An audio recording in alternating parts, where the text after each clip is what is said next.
So Corey said a fun one. I'm not sure I agree with that, especially with that last play where they throw the ball 70 feet and get a catch. It was interesting because Bash and I were just talking about it coming over here. We're going over how to play up court or whatever, and Bash says, "Hey, any chance that they throw it down there?" And I'm like, "Absolutely, there's a chance." Like, so you can't let them get a catch. So, long story short, gave us a lot of extra anxiety or higher blood pressure. But super proud of the guys. Our response after the first, 8 minutes, and we were, I think, a totally different team defensively, and that's on me. I have to make sure that we understand the sense of urgency out of the gates. Some of the previous games we played hard out of the gates. This game, for whatever reason, we didn't. They also made shots. Ton of credit to Wofford. They played extremely hard. It was a hard-fought college basketball game. So, but proud of our guys for responding. I know I'm talking a lot. We have to keep from shooting like 50-some-odd% and being in dogfights. And that means our defense is not as good as it needs to be. So we will get better on the defensive side of the ball. Bash, like you've played 5 Southern Conference games now. You've had 2 overtime games, a game winner that went against you, and one obviously had to survive today. What have you learned about the Southern Conference this early in? Well, I mean, every game is a competition. I mean, not that in other conferences it's not, but it's just a really talented conference, and just there's no game that's just gonna, like, rarely gonna have blowouts. So, like Coach was saying, defense matters. Like, we can't put ourselves in a 20-point hole like in the first half and expect to win every game. Like, fortunate we obviously won this game, but we shouldn't have put ourselves in that position in the first place.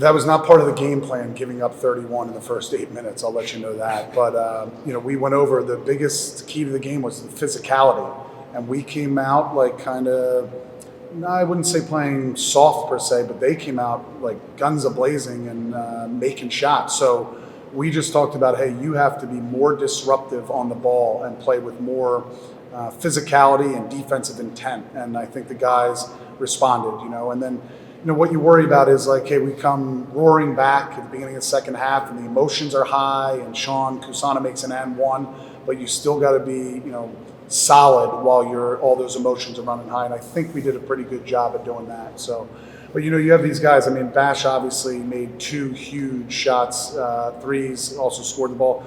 Garrison Kiesler going into the stands. I mean, that I didn't see it fully, but it happened quick. I mean, you talk about giving up your body to try to win. I mean, and that's the difference in winning and losing. And then if I can point out Trey Bonham too, 6 assists, 1 turnover. I think he played a great floor game, hit some huge shots, amongst other guys. Makai Richards gave us good minutes, but we just needed to ramp up our defense.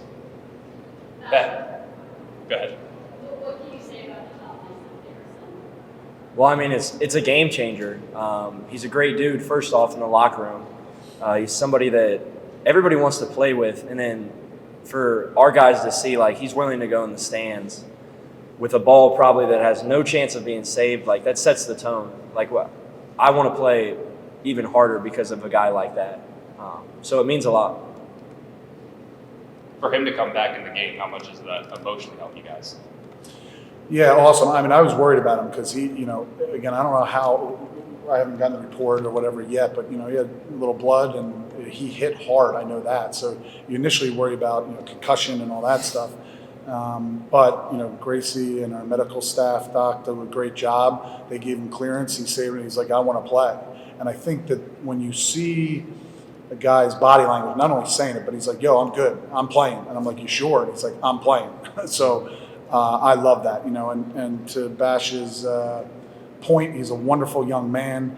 He'll do whatever it takes to win, and he doesn't care if he has 3 points or 0 points or 20 points. He just gives whatever he can for us to win basketball games, and we appreciate him amongst other guys. Dan, in recruiting this year, you went out and got guys who just really just love playing the game. One of those guys, obviously, is Jack. Kind of has some of those Garrison qualities and just kind of looks from the outside.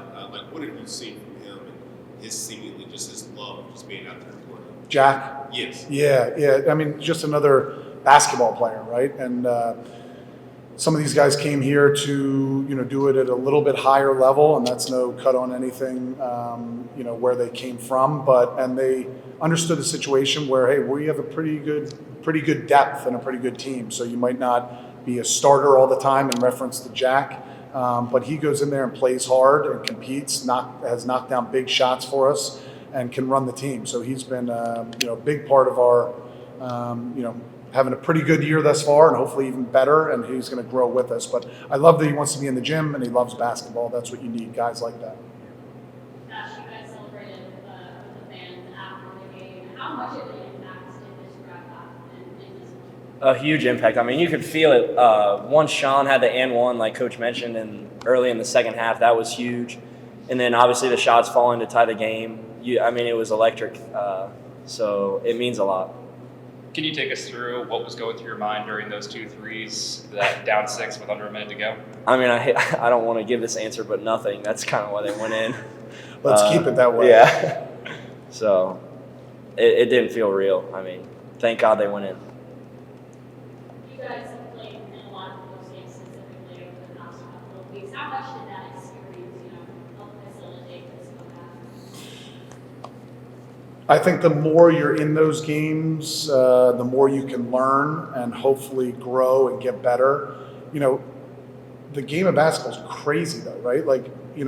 Here's what's hard. They run that last play. I don't know how they got a catch. I have to look at the film. We did so many things wrong. If that ball goes down, we're coming in here and I'm like, I'm so mad. And so you can't, ride the wins and losses necessarily. You have to just stay the course and continue to get better. So we ended up winning this game. I'd like to think that game experience helps a little bit, but hey, next game, you don't know what's going to happen at Furman. We could win, lose, whatever. We're going to go out and get better defensively and give it our all. So, but I do think that game experience helps you in these kind of situations. Speaking on those emotions, after the and one to take the lead, I looked over at you to go get a reaction shot, and you were just deadpan. How do you keep that emotion that even keel? I don't know. I guess it's you either have deadpan or I'm turning and yelling at the assistants for things out of their control, so which I don't enjoy doing. Why is he doing this or whatever? So I guess I'd rather be deadpan, but I don't know. You just got to try to stay poised as coaching staff, and things get heightened, right? And you're like, come on, play defense, whatever it is. And then as players, that's kind of what I alluded to in the second half. We were getting the emotions up. It's good to have emotions, and it's good to the ball goes in, everyone's cheering, that's great. But somewhere you got to find solid but playing hard, not riding the waves, if you will.